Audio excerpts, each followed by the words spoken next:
Bienvenidos al programa internacional La Voz del Consolador. En todas las épocas, Dios se ha comunicado con sus hijos. Y hoy nos llega nuevamente la Voz del Consolador, en el espíritu y la voz del pastor Andrés Portes.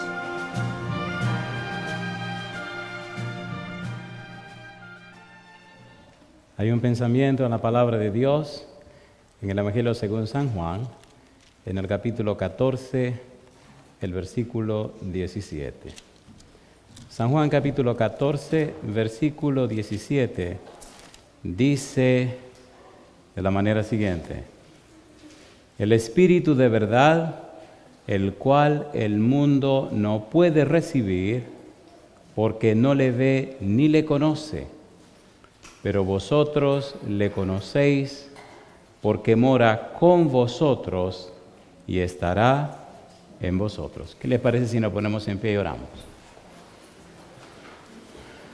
Querido Padre Celestial, gracias por estar con nosotros en este lugar. Gracias, Señor, por la compañía de los ángeles y la hermosa presencia de su Espíritu Santo. Gracias, Padre, por su compañía bendita. Señor, gracias por los amigos y amigas presentes. Gracias también por los hermanos y hermanas que nos acompañan.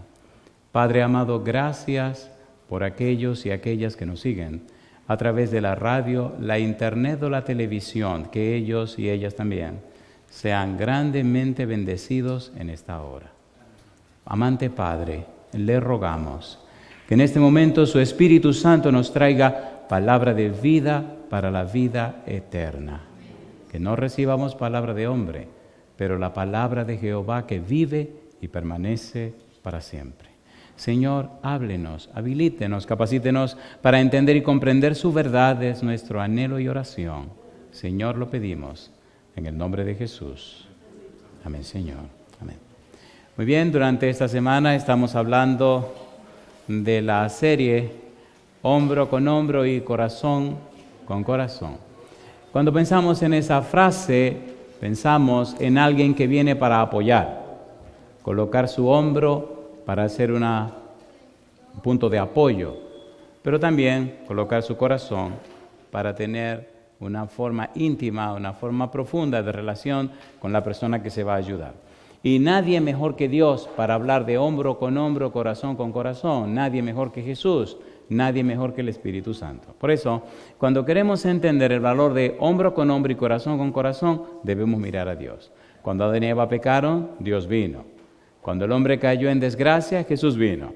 Y cuando Cristo pagó el precio del pecado, el Espíritu Santo vino. Y ahora está con nosotros, hombro con hombro y corazón con corazón. San Juan capítulo 14, versículo 17, nos habla del Espíritu de verdad. Y hay una frase en el versículo número 17 que es la que queremos estudiar o continuar estudiando. Dice el versículo 17, la frase, vosotros le conocéis. Ya decíamos en el tema anterior que la frase vosotros le conocéis significa que el creyente, el que es parte de la comunidad de la vida, el que es objeto del amor redentor de Dios, el que aceptó al Señor Jesús, el que recibió la salvación en Cristo Jesús, entonces es templo del Espíritu Santo. Jesús dice que no solamente el Espíritu viene para morar con nosotros, sino también viene para morar en nosotros. Por tal razón, le conocemos. Le conocemos significa que usted tiene el Espíritu de Dios.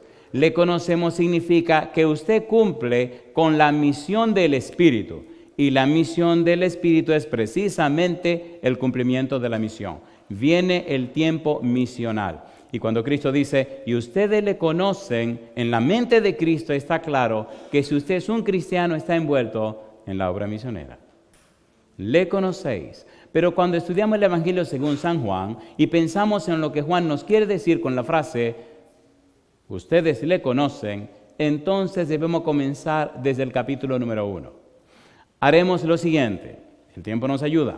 Veamos cuáles son los pasajes anteriores al capítulo 14, versículo 17, que nos hablan del Espíritu Santo. Y notaremos un detalle curioso e interesante. Cómo el mismo Señor Jesús exalta y resalta al Espíritu de Dios. Y cómo Juan el Evangelista resalta y exalta al Espíritu Santo. Entendiendo eso, comprenderemos a Jesús. Número 1. Número 2, si el tiempo nos ayuda, trabajaremos también con lo que tiene que ver exacta y específicamente con la expresión "ha llegado la hora" que Jesús expresa. El cumplimiento de "ha llegado la hora" significa que Cristo cumplió exactamente la misión que vino a realizar en la tierra.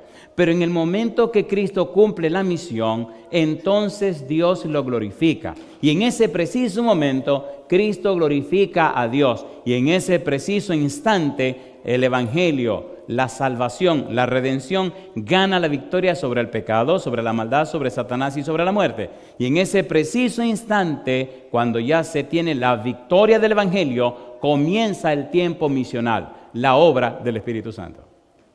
Y si el tiempo nos ayuda, y creo que le estamos pidiendo mucho al tiempo, trabajaremos entonces con el resto de las frases que nos enseñan qué significa "ustedes le conocen", "vosotros le conocéis". Y yo pregunto, ¿es interesante entender la Biblia? A ver, ¿sí o no? ¿Sí o no? Hay un pensamiento de la sierva de Dios que dice: el estudio sistemático y frecuente de la palabra de Dios crea una memoria más retentiva y poderosa. Las personas que se llenan de la Biblia desarrollan una capacidad mental que es fuera de serie. En 1 Corintios capítulo 2, Pablo escribió que el Espíritu escudriña lo profundo de Dios. Y dice también que el Espíritu nos reveló cosas que ojo no vio, ni oído oyó, ni han subido en pensamiento humano. 1 Corintios capítulo 2, versículo 7 hasta el versículo número 11. Cuando leemos los siguientes pasajes, descubrimos que Dios quiere revelarle a sus hijos esas cosas que nadie vio, nadie oyó, ni han subido en corazón de hombre, y que ya las reveló. El estudio del plan de salvación desarrolla en el hombre lo que es la simiente que viene de lo alto. La carne y la sangre no pueden heredar el reino de los cielos. Sin embargo, a las personas que aceptan a Jesús, a las personas que se entregan a Él, las personas que reciben el maravilloso plan de salvación, las personas que son llenas del Espíritu Santo, se le concede una simiente que no es de la tierra, sino del cielo. Primera de Pedro capítulo 1, versículo 23 dice que esa simiente viene por la palabra de Dios. Cuando usted tiene esa simiente y se llena del Santo Espíritu, entonces usted comienza a vivir en la tierra una vida que está fuera de serie. Una vida que no es ni común ni corriente. Y en usted se desarrolla un poder que es sobrenatural y se llama Espíritu Santo. Y a usted le asignan dones espirituales que son sobrenaturales. Entonces usted comienza a vivir la verdadera vida espiritual. No más en la carne, pero en el Espíritu para la gloria de Dios. ¿Es hermoso o no es hermoso? ¿Es hermoso o no es hermoso? La vida cristiana jamás será común y corriente. El cristiano está habilitado con poder sobrenatural para hacer una obra sobrenatural. El pecado es sobrenatural, el diablo es sobrenatural, los ángeles lo son también. Cristo lo es también y el plan de salvación es una obra sobrenatural que restaura en el hombre la imagen de Dios. ¿Es hermoso o no es hermoso? ¿Es hermoso o no es hermoso? No se entiende entonces, no se concibe cómo una persona se llame cristiano y vive una vida común y corriente. No tiene sentido. Y no se entiende que una persona conozca al Espíritu Santo y sea común y corriente. No se entiende. En el libro de Isaías, capítulo 43, versículo 7 dice: todos los llamados de mi nombre, para gloria mía los he creado, los formé y los hice. Vivimos para la gloria de Dios. Reflejamos la belleza, la imagen y la santidad de Dios. ¿Es así o no es así? ¿Es así o no es así? Y las personas que le conocen ven en usted la belleza de la santidad de Dios. Y hay un pasaje que sabemos de memoria, 1 de Pedro 2:9, que dice, 1 de Pedro capítulo 2, versículo 9, vosotros sois linaje escogido, real sacerdocio, nación santa, pueblo adquirido por Dios, para que anunciéis las virtudes, los atributos, las características, los perfiles, las bellezas, la gloria de aquel que os llamó de las tinieblas a su luz admirable. ¿Es hermoso o no es hermoso? Vosotros le conocéis, dice el Señor Jesús. ¿Cómo es posible que Jesús diga que nosotros lo conocemos y nosotros no lo conocemos? Dijo de los discípulos, y ustedes lo conocen. Cuando comprendemos y entendemos la misión de Jesús, entramos en un nivel de vida que sale de lo común y lo corriente. Entramos en la misión de Dios, entramos en la vida espiritual, entramos en un conocimiento que no es humano, es un conocimiento que viene de lo alto. Por tanto, nuestra vida cambia y se transforma y recibimos el maravilloso arrepentimiento, la conversión y el nuevo nacimiento. Y la gente se da cuenta que hemos estado con Cristo Jesús. Y yo pregunto, ¿es hermoso o no es hermoso? ¿Es hermoso o no es hermoso? Jesús dice, vosotros le conocéis. Cuando miramos el Evangelio según San Juan en el capítulo 1, Juan organiza su Evangelio de una manera muy interesante y curiosa. Recuerde que Juan no es un Evangelio sinóptico. La palabra sinóptico significa ver juntos. Mateo, Marcos y Lucas son sinópticos. Juan no. Juan es un Evangelio teológico. ¿Por qué? La iglesia cristiana en la época de Juan había caído en un problema serio. Y la iglesia estaba amenazada con resquebrajarse, al punto que el problema cristológico o el problema de quién es Jesús estaba trayendo dificultades en algunos que no sabían quién era Jesús. Juan, que era el último que quedaba, se sentó para escribir y poner bien claro quién es Jesús. Escribió el Evangelio según San Juan, escribió primera, segunda y tercera de Juan y escribió el Apocalipsis. Los 5 libros son 5 cristologías. Y si usted lo une, todos son una cristología. El centro de todos, Cristo Jesús. Por eso comienza diciendo Juan 1:1, en el principio era el Verbo. Y el Verbo era con Dios. Y el Verbo era Dios. Y dice, todas las cosas por Él fueron hechas y sin Él nada de lo que ha sido hecho fue hecho. Y añade, versículo 14, y el Verbo se hizo carne y habitó entre nosotros. En otra palabra, es verdaderamente Dios y verdaderamente hombre. ¿Cuál es el problema? Sin embargo, cuando Juan abre su evangelio, inmediatamente plantea lo de Jesús, comienza con Juan el Bautista y enfatiza la misión y la visión de Juan el Bautista. Versículo número 6 dice, hubo un hombre enviado de Dios, el cual se llamó Juan. Versículo 7, este vino por testimonio para que diese testimonio de la luz, a fin de que todos creyesen por él. ¿Cuál es el centro del evangelio de Juan? Jesús. ¿Cuál es el centro del mensaje de Juan el Bautista? Jesús.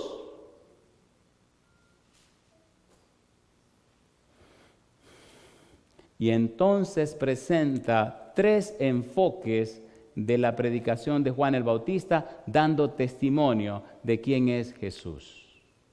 Dicen que el cristiano, o dicen que el ser humano, por naturaleza es chismoso. ¿Le parece bien? ¿Le parece bien? Versículo 15. Veamos una frase chismosa en el versículo 15. Mire qué cosa linda. San Juan capítulo 1, versículo 15. Vamos rapidito porque el tiempo aquí corre muy aprisa. Parece que estamos muy al norte, ¿no? Dice Juan 1:15. ¿Qué dice el versículo 15? Dice el versículo 15. ¿Cómo dice el verso 15? ¿Cómo dice? Juan dio testimonio de él y clamó diciendo. Me interesa el verbo clamar. Y clamó diciendo.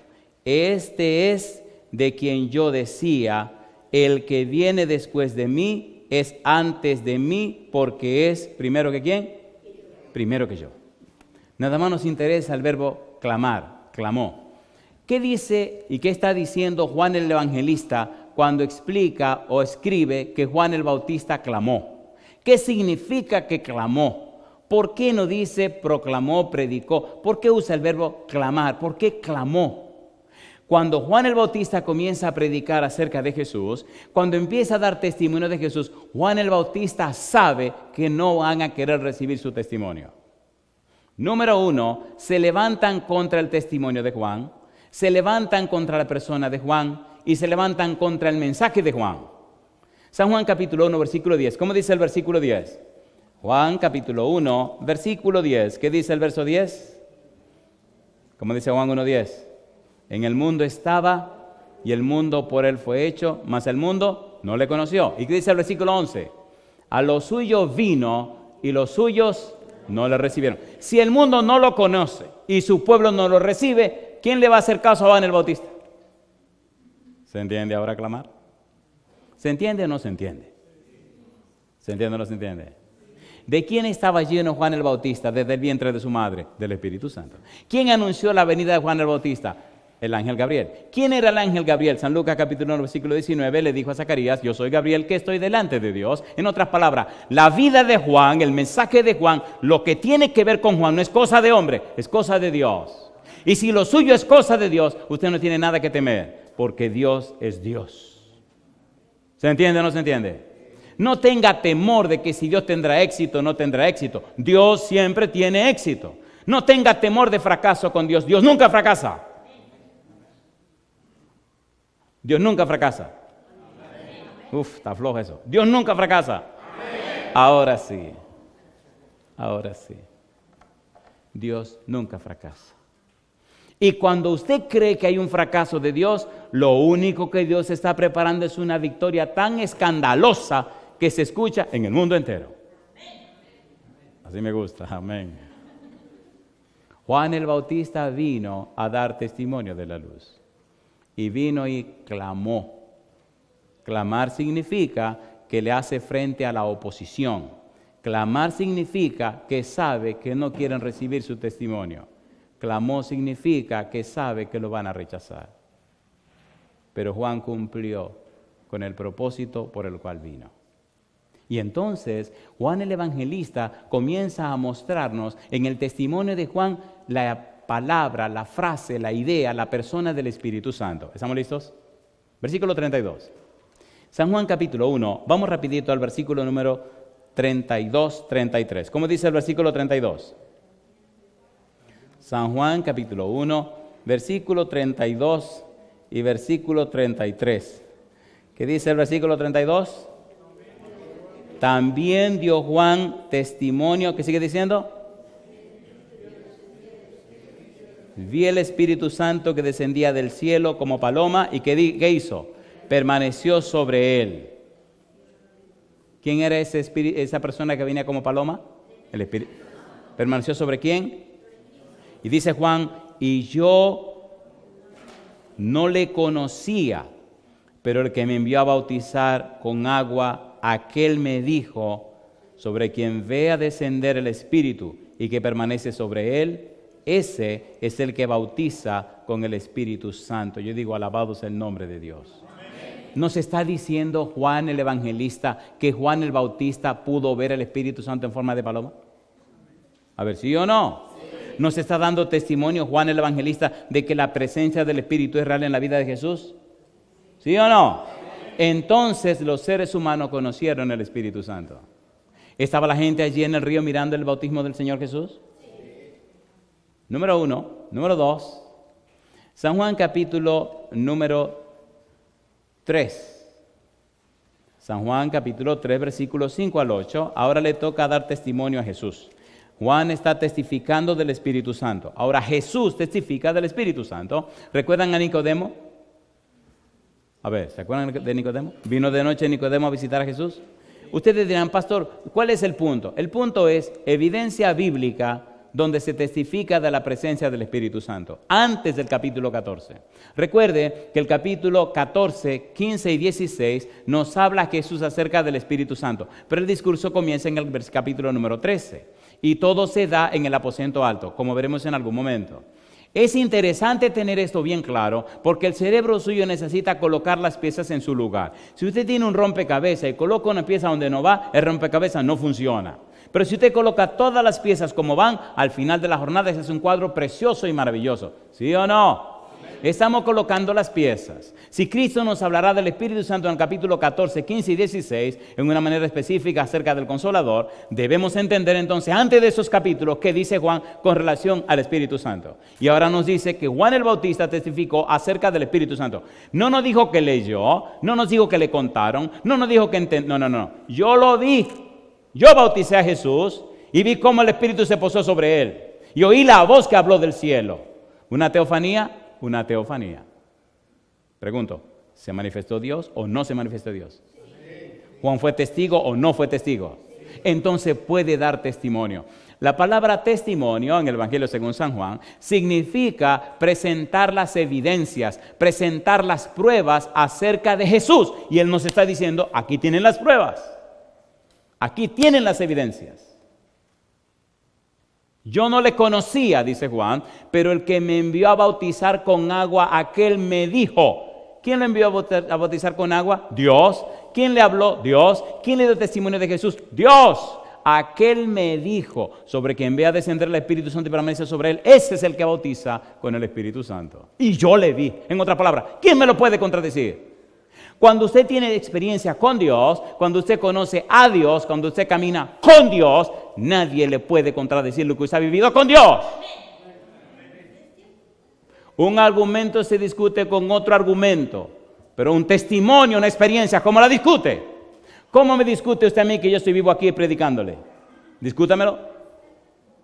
Y ustedes dirán, bueno, ¿y qué quiere decir este negro? El negro lo que le quiere decir es que se iba a morir. Y los médicos me mandaron a morir en mi casa. Y no tenía esperanza de poder vivir. Pero a Dios, que es soberano, perdonen la frase, si aquí es un problema decir esta frase, me van a perdonar. A Dios le dio la gana de decir al negro, tú no te vas a morir, tú vas a predicar el Evangelio.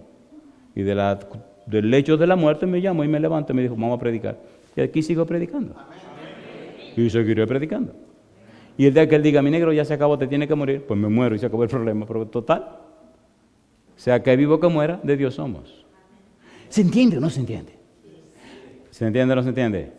La gente no es que diga que sea dura. No, mentira, ningún duro. Si es duro, el Señor lo rompa en pedazos. Esta es la experiencia de mi mamá. Mi mamá no, que no, y no, y no, y no, y no. Y en dile, bueno, Señor, yo no quiero que la vieja se me pierda. Me dice, tiene un corazón muy duro, un corazón de piedra. Digo, bueno, pues Señor, metale fuego y hablándole. ¿Saben lo que es una olla de presión? ¿Conocen la olla de presión? Seguro que conocen la olla de presión. ¿Están seguros? Meta a esa persona dura en la olla de presión y tú verás cómo se ablanda. Métala. No importa lo duro que sea el grano de habichuela o de lo que sea. O se ablanda, compadre, o se ablanda.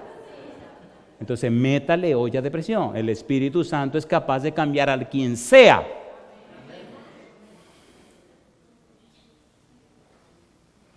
Somos flojos y muy dados a no hacer nada. Oiga, le puedo decir un par de cosas que le moleste ahora. ¿La quieren o no la quieren? Sí. Somos haraganes, irresponsables. Queremos que todo el mundo sea responsable por las cosas que son nuestro problema. Y nos encanta que otro cargue con nuestra culpa. ¡Qué barbaridad! ¿Sí o no? No, porque ella se embarazó. Mire, bandido, ¿quién fue que le embarazó? ¿No fue usted? Que ella se embarazó. ¡Qué abusador! Yo, ¿qué abusador? ¿Usted no fue que la embarazó? Sí, bueno, pero que ningún pero que se embarazó sola ella. Ni que fuera hermafrodita. Ah, no, él quiere echarle la culpa a la pobre mujer. No, sea responsable. Ahora aparece Juan, el evangelista, escribiendo y poniendo en orden las cosas que él quiere que la gente entienda para que conozcan quién es Jesús. Y lo primero que nos dice, Juan habló del Espíritu Santo. Y lo segundo que nos dice, miren, aquí vino un teólogo, un maestro del pueblo judío para hablar con Jesús. Y miren cómo el Señor Jesús le habló del Espíritu Santo. Lo curioso, a la gente que le gusta el chisme bíblico, es que en el capítulo 4 viene una pecadora que sabe más teología que el maestro de Israel. Mire qué ironía. Cuando el maestro de Israel viene a donde Jesús, viene de noche, para que no lo vea. Y cuando la teóloga de Samaria viene a hablar con Jesús, viene al mediodía, a la pura claridad del día. Y viene a hacer teología. ¿Sí o no? A ver, ¿sí o no? Y ambos hablaron del Espíritu Santo. San Juan capítulo 3, versículos 5 al 8. San Juan capítulo 3, versículos 5 al 8. ¿Qué dice el versículo 5? Respondió Jesús, ¿qué dice? De cierto te digo, que el que no naciere, ¿de qué cosa? De agua y de espíritu, no puede entrar en el reino de Dios. Lo que es nacido de la carne, ¿qué cosa es? Carne es. Lo que es nacido del espíritu, espíritu es. Mi pregunta, ¿le está diciendo Cristo a Nicodemo que hay que nacer de nuevo, sí o no? Sí. ¿Que se involucra en el nuevo nacimiento el agua y el espíritu, sí o no? Sí. entonces Cristo está exaltando la presencia y la obra del Espíritu Santo. Recuerde que aquí Cristo está comenzando su ministerio y ya comenzando le dice, si tú no naces de agua y del Espíritu, tú estás completamente perdido. Y una cosa curiosa, Nicodemo, es que esto es como el viento, que tú no sabes de dónde viene ni a dónde va. Así son todos los que son nacidos del Espíritu Santo. Tú no puedes explicar las circunstancias, las situaciones y las cosas que ocurrieron en el cambio, en el nuevo nacimiento, pero tú no puedes negar que el Espíritu cambió a la persona. Tú no puedes decir el día y la hora y no puedes explicar todos los detalles, pero no puedes decir que esa persona no cambió de nuevo. ¿Es así o no es así? ¿Es así o no es así? La obra del Espíritu Santo es como el viento, a veces imperceptible, pero aunque no se pueda explicar, se puede ver, se puede sentir y usted la puede identificar. Usted como cristiano sabe si ha nacido de nuevo o no ha nacido de nuevo. Y si usted no sabe si ha nacido de nuevo, usted no ha nacido de nuevo. Usted tiene serios problemas. Usted puede ser muy religioso y posiblemente no sea cristiano. 2 Corintios 5:17 dice, de modo que si alguno está en Cristo, nueva criatura es, las cosas viejas pasaron, aquí todas son hechas nuevas. ¿Ha nacido usted de nuevo? Esos son sus problemas y por favor, resuélvalo pronto. Cristo puede cambiar y transformar su vida. Él dice, el que a mí viene, no le echo fuera. ¿Lo dice o no lo dice? Y también dice, y si el Hijo del Hombre os libertare, seréis verdaderamente, ¿qué cosa? Libres. Número 1, Juan el Bautista nos dice que Dios le habló de Cristo en quien reposaría el Espíritu Santo. Número 2, Cristo nos dice que le explica a Nicodemo que hay que nacer de agua y del Espíritu. Número 3, San Juan capítulo 4, versículos 23 y 24, Cristo le dice a la mujer samaritana cómo debe adorarse a Dios. ¿Cómo dice el versículo 23? San Juan capítulo 4, versículo número 23, ¿cómo dice? ¿Cómo dice Jesús? Mas la hora viene y ahora es cuando los verdaderos adoradores, ¿qué dice ahora? Adorarán al Padre en ¿cómo? En espíritu y en verdad, porque también el Padre, ¿qué dice ahí? Tales adoradores busca que le adoren. Y dice el versículo 24, Dios es espíritu, y los que le adoran en espíritu y en verdad es necesario que adoren. Mi pregunta, ¿está involucrando Cristo el Espíritu Santo en la adoración, sí o no? ¿Sí o no? Entonces la samaritana entendió lo que Cristo le quería decir. Juan el evangelista nos está presentando cuántas y de qué manera el Espíritu Santo está participando en el ministerio de Jesús. Desde Juan el Bautista, en todo el ministerio de Jesús, el Espíritu Santo está presente. Antes de llegar al capítulo 14, donde Cristo comienza a decirnos el anuncio de que vendría el otro Consolador, hablando acerca del Espíritu Santo. Es tan importante entender estas cosas porque ahora en la tierra, ahora en la iglesia cristiana, quien tiene el timón, quien tiene la rienda en las manos se llama Espíritu Santo. Usted puede ignorar lo que usted quiera, pero usted no puede ignorar al Espíritu Santo. ¿Quieren saber por qué? Romanos capítulo 8, versículo 9. Vamos rapidito. Romanos 8, 9. Mire cuán seria es esta situación. Mire lo serio que es esto, que dice el versículo 9. San Juan capítulo 8, versículo número 9. ¿Qué dice el verso 9? A ver, ¿cómo dice? Romanos 8, 9. Mas vosotros no vivís según la carne, ¿sino qué? Sino según el Espíritu. ¿Y qué dice ahora? Si es que el Espíritu de Dios mora en vosotros. Y si alguno no tiene el Espíritu de Cristo, ¿qué dice ahí? No es de Él. Usted no puede vivir ajeno o ignorante de si tiene o no tiene el Espíritu Santo. Usted no puede ignorar el Espíritu de Dios. Y si alguno no tiene el Espíritu de Cristo, no es de Él. Y si usted no es de Cristo, ¿de quién es usted?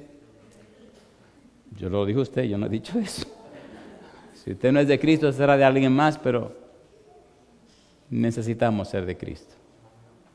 ¿Por qué? Romanos 8:32, ¿qué dice? El que no escatimó ni aun a su propio Hijo, sino que lo entregó por todos nosotros, ¿cómo no nos dará juntamente con Él todas las cosas? ¿Pagó Cristo el precio de nuestros pecados? ¿Sí o no? ¿Nos compró Dios con la sangre preciosa de Cristo Jesús? ¿Ahora somos propiedad de Dios? ¿Ahora somos templo del Espíritu Santo? ¿Ahora somos casa de Dios? ¿Sí o no? ¿Con qué nos compró Dios? Pedro dice que nos compró con la sangre preciosa de Cristo Jesús. Por tanto, Dios nos compró para ser templo del Espíritu Santo. Usted no puede ser templo del Espíritu Santo y templo de un demonio al mismo tiempo. ¿Somos templo de qué? Somos templo del Espíritu Santo. San Juan capítulo 7, versículo número 5.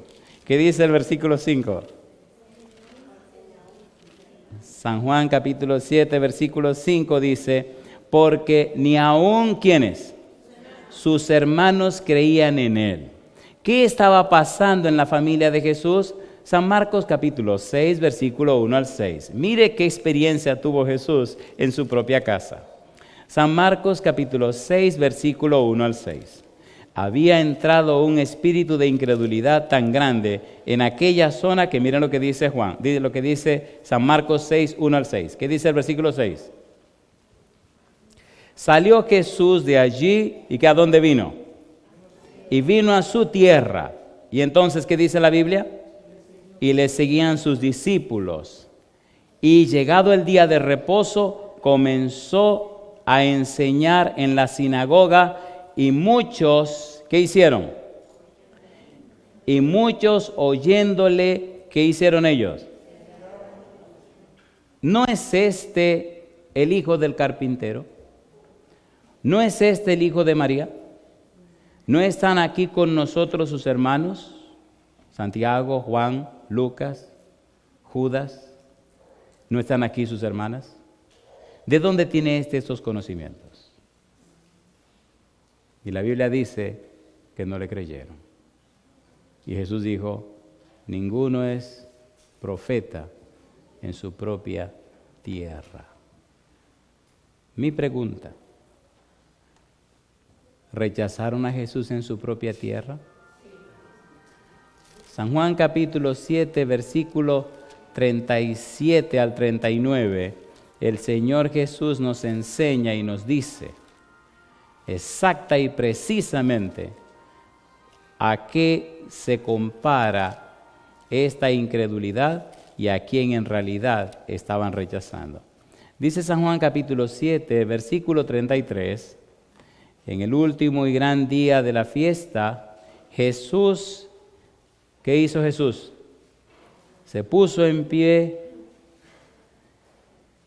y alzó la voz diciendo, si alguno tiene sed, venga a mí y beba.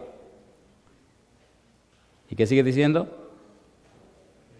El que cree en mí, como dice la Escritura, de su interior correrán ríos de agua viva. Y dice el versículo 39, esto dijo del Espíritu que habrían de recibir los que creyesen en él, pues aún no había sido, ¿qué cosa? No había venido el Espíritu Santo porque Jesús no había sido glorificado. ¿Y qué dice ahora la Biblia? Entonces, algunos de la multitud, ¿qué hicieron? Oyéndole estas palabras decían, ¿qué decían ellos? Verdaderamente, este es ¿quién? Este es el profeta. Otros decían, este es el Cristo. Y algunos decían, ¿de Galilea ha de venir el Cristo? Mi pregunta, ¿creyeron toda esta gente?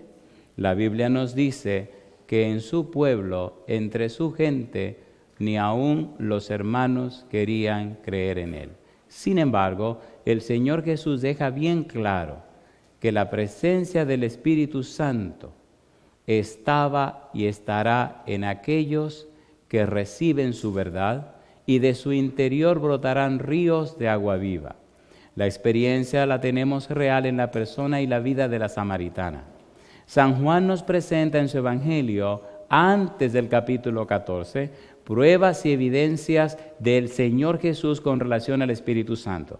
¿Por qué es tan importante esto? ¿Qué sentido, qué valor tiene para nosotros? Cuando Cristo se levanta en el templo, en el capítulo 7, exalta a la persona del Espíritu Santo. Su propia familia rechaza su mensaje. Sus hermanos lo rechazan, la gente de su pueblo.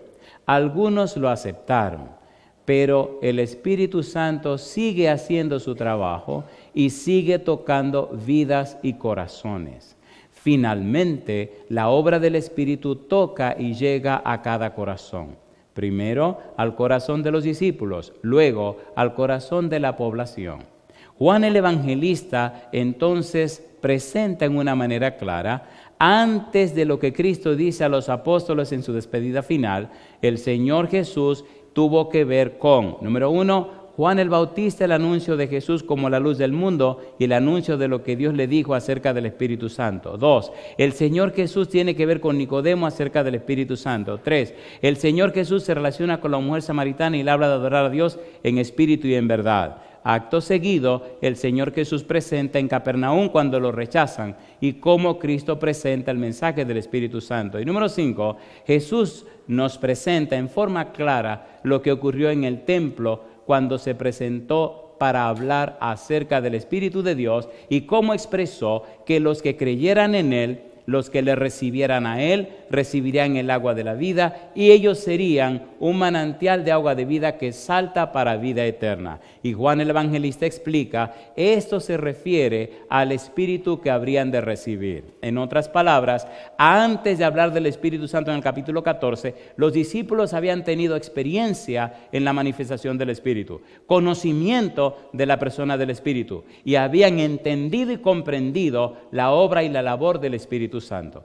Cuando llegan al capítulo 14, específicamente más aún al capítulo número 13, versículo 1, cuando Cristo le habla en el aposento alto y comienza a presentar el discurso final o el discurso de despedida o el discurso de cierre, ya los discípulos sabían de quién le estaba hablando Jesús. Si usted como cristiano no sabe de quién está hablando Jesús cuando se refiere al Espíritu Santo, usted está en una situación bien difícil.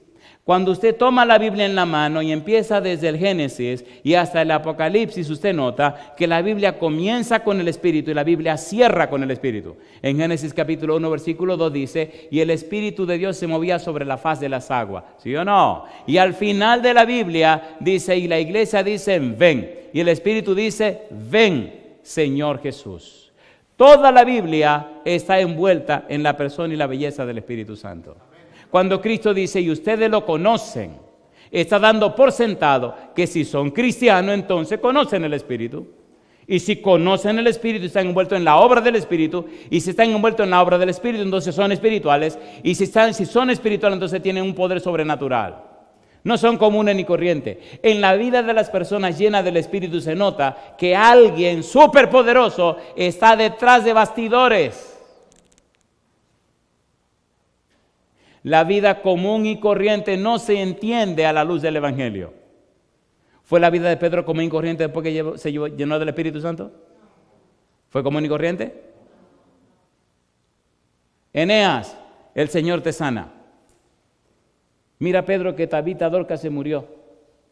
Y ella hacía todos estos vestidos y estas cosas. Ahora se murió, se le ocurrió morirse. ¿Quién va a hacer los vestidos ahora? ¿Cómo que se murió? Si se murió, ¿dónde está ella? Aquí está. Ya la habían bañado y lavado y todo para enterrarla. Y Eva le dice, oye Tabita, se necesita, despiértate. ¿Se despertó o no se despertó? ¿Sí o no? Sí. Llegó al templo la hermosa y había un tipo cojo ahí de nacimiento. ¿Qué le dijo Pedro? El tipo le está pidiendo. Y Pedro le dice, mira, nosotros no tenemos ni un centavo, compadre. Me gusta que Pedro le dice, míranos. Y me imagino el tipo pidiendo, ¿qué le voy a ver a este? Pues si ni siquiera tiene, el que andaba con la cuestión esta del dinero era Judas. Míranos. Y cuando el tipo lo mira ve que no tiene dinero. No tengo ni oro ni plata, pero lo que tengo te doy. En el nombre de Cristo Jesús, levántate y anda. ¿Se levantó o no se levantó? Sí. ¿Se levantó o no se levantó? Sí. Y yo le hago una pregunta, querido. ¿Necesitamos la unción del Espíritu? Amén. ¿Necesitamos conocer el Espíritu? Somos expertos en hablar cosas. Somos maravillosos en aprender cosas. Somos muy buenos en dar seminarios. Pero queridos, el mundo está harto de tanta información. Ahora con esto de Google, esto es un desastre. Usted puede averiguar hasta lo que no se averigua, lo que le dé la gana. Entonces el mundo tiene acceso a la información en todo. A lo que el mundo no tiene acceso libremente es al poder del Espíritu Santo. Dios determinó que eso viniera a través de los cristianos. ¿Sí o no? ¿Sí o no? Llegué a una universidad a dar una semana y tenía un nerviosismo que no me soportaba a mí mismo. ¿De qué hablarle a esta gente que son doctores en lo que voy a decir? ¿Qué le puedo decir que ellos no sepan? ¿Qué puedo hacer que esta gente no entienda? Y entonces se me ocurrió hablarle de Jesús. Y se me ocurrió más contarle mis experiencias con Jesús. Cuando vi el primer PhD con lágrimas en los ojos, sacando el pañuelo, dije, ya lo agarramos, Señor. Cuando terminamos esa noche, ese PhD se me acercó para pedirme que oráramos juntos. ¿Cuál no fue mi sorpresa cuando el día de la cena del Señor, era el decano de la Facultad de Teología, vino y me abrazó y me dijo, yo quiero lavarme los pies con usted? Le dije, ¿yo le ofendía de alguna manera, doctor? Me dice, no, es que quiero lavarme los pies contigo. Yo te siento muy sincero, se ve que tú amas esto de corazón y yo quiero lavarme los pies contigo. ¿Es tonta la gente? No, la gente no es tonta. La gente sabe quién es usted. La gente sabe si usted es una lata vieja, vacía, o si es una lata llena de las cosas. ¿Recuerdan antes cuando la gente se casaba? ¿Recuerdan antes que la gente cuando se casaba le ponía latas vacías detrás del carro para que supieran que... ¿Aquí hacen eso todavía? Hace años que yo no veo que nadie hace eso. ¿Pero se acuerdan de esa época? ¿Se acuerdan o no se acuerdan? ¿Qué querían hacer los que estaban recién casados? Que todo el mundo supiera que estaban casados. Eso era un escándalo. Salían por la calle y la gente decía, ahí van dos locos que se casaron. Pero eran dos locos felices. ¿Quiere el Señor que hagamos escándalo en la tierra? Sí, pero escándalo con el poder del Espíritu. ¿Quisiera usted permitirle a Dios que lo use como una lata para estar llena del Espíritu y que haga un escándalo bien grande en toda la tierra? ¿A cuánto le gustaría? Lo lindo del escándalo es que hay gente en cada rincón del mundo que se cree que usted es una gran cosa. Y cuando lo conoce se dan cuenta que usted es una cosita chiquita. Recuerdo una señora que me decía, pero yo lo hacía diferente. La doña solo recibía CD, no recibía DVDs. Digo, oye, ¿cómo usted me imaginaba? Oye, yo pensé que usted era blanco. Y que era alto y rubio. Digo, y que era buen mozo. Digo, perdone la decepción, pero solo un negro. Y la señora se reía. Pero hubo un chiquitín que me la hizo pasar mal. Cuando nos encontramos en un país X, en un lugar Y, en el chiquito, y le dice a la mamá, mira, él es el pastor de los CD que tanto te gusta oír. Y el chiquito viene y me mira así como son los niños bien sinceros. Oye, Y dice la mamá, sí es él. Y me lo mira como, ¿qué es lo que te va a decir? Dice, mami, ¿y es este? Y le dice ella, sí, este es negrito. Dice, mi muchacho, digo, déjelo que hable, señora. ¿Cómo está? Dice ella, pero tú tenías tantas ilusiones. Es que yo creía que era otro. Cosa linda, mamacita linda. No tenga pena, dele gloria a Dios. Aunque usted sea nadie como yo, estamos para glorificar al Señor. ¿Se atreve a aceptar el desafío todavía? Pablo dijo, lo necio del mundo escogió Dios, y lo que no es, para avergonzar a lo que es. Dicen los escritores chismosos que Francisco de Asís tenía un hermano, y un día el hermano se incomodó, y estaba furioso, y fue y le peleó a Francisco de Asís y le dijo, ¿por qué tú? ¿Por qué tú? ¿Por qué tú? ¿Por qué contigo? ¿Por qué tú? Estaba rabioso. Y Francisco de Asís lo miró y se sonrió. Dijo que ¿por qué yo qué? ¿Por qué a ti? ¿Por qué contigo? ¿Por qué eres tú que tienes que hacerlo? Y le dice Francisco de Asís, bueno, mira qué fue lo que pasó. Un día el Señor posó sus maravillosos ojos en un mundo lleno de pecado y de maldad. Y cuando miró para acá, estaba ahí al lado un ángel y le dijo, ve ahí a la tierra y búscame la persona que menos sirva. Consígueme lo que menos valor tenga. Consígueme el más bruto. El que no sirva para nada. que tenemos un proyecto. Y el ángel le dijo, yo le tengo un candidato. ¿Y cómo se llama? Se llama Francisco. ¿Y dónde vive? En Asís. Tráeme a ese. Vamos a llenarlo del Espíritu para hacer una obra gloriosa con algo que nos sirve. Dice, y entonces, como tú eres tan brillante y tan bueno, no te escogieron. Me escogieron a mí, que no servía. Ah, ahora sí, está bien entonces. ¿Le gustaría que lo escogieran a usted también? Entonces póngase en pie conmigo. Dios anda buscando con quién. Hay un sermón que predicamos en la universidad allá en Argentina, a unos jovencitos en la mañana. La serie se llamaba Con temor y temblor. Y hay un sermón peligroso, que yo no voy a dar los detalles, usted tendrá que oírlo, porque cada vez que hablo de ese sermón se me eriza la piel. No sé cómo me atreví a predicar un sermón tan fuerte. Y es que Pablo dice que somos, ¿qué cosa dice Pablo que somos? Escoria, que Dios escogió la escoria del mundo. Y en el sermón me pongo a explicar lo que es la escoria. Dios me libre explicar eso otra vez. Porque Pablo dice que somos vasos de barro, así se llama el sermón. Que somos como una vasija de barro, una maceta que las mujeres compran para sembrar plantas. Cuando la vasija de barro se rompe, la señora no se preocupa, porque eso no tiene ningún valor, eso no sirve, se compra otra y eso vale 3 centavos. Entonces Pablo dice que somos esos vasos de barro que Dios escogió para que la gloria sea de Dios. ¿Cómo es posible que la gloria de Dios esté en un vaso de barro? Y Pablo se atreve a decir más. Dice, no solamente somos vasos de barro, sino que Dios tiene en su iglesia vasijas de oro y de plata y de madera. Y también tiene vasijas que, bueno. Y déjenme decirle, dice Pablo, que nosotros somos la escoria que escogió Dios. Ay, mamacita linda. Le dejo como tarea que descubran qué es escoria. Porque si se lo digo, miren, mañana no vienen. Mejor no se lo digo. ¿Le gustaría que Dios lo escogiera? ¿Cuánto quieren que Dios lo escoja? 1, 2. ¿Le gustaría a usted escoger a Dios? ¿Seguro? Y ponerlo todo en las manos del Señor. Entonces venga aquí al frente conmigo. Mire, tenga cuidado, porque al usted pasar al frente está diciendo que pone todo en las manos del Señor. Está diciendo que el orgullo se va a quedar a un lado. Mire, espere, usted está diciendo que la cartera la va a poner encima del altar del Señor. Oiga, piénselo 2 veces, por favor, significa que va a romper su agenda. Piense bien lo que está diciendo, porque significa que esto irá donde Dios quiere que usted vaya.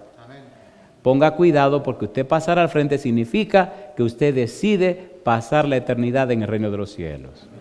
Y usted decide desde hoy que su cuerpo será templo para el Espíritu Santo.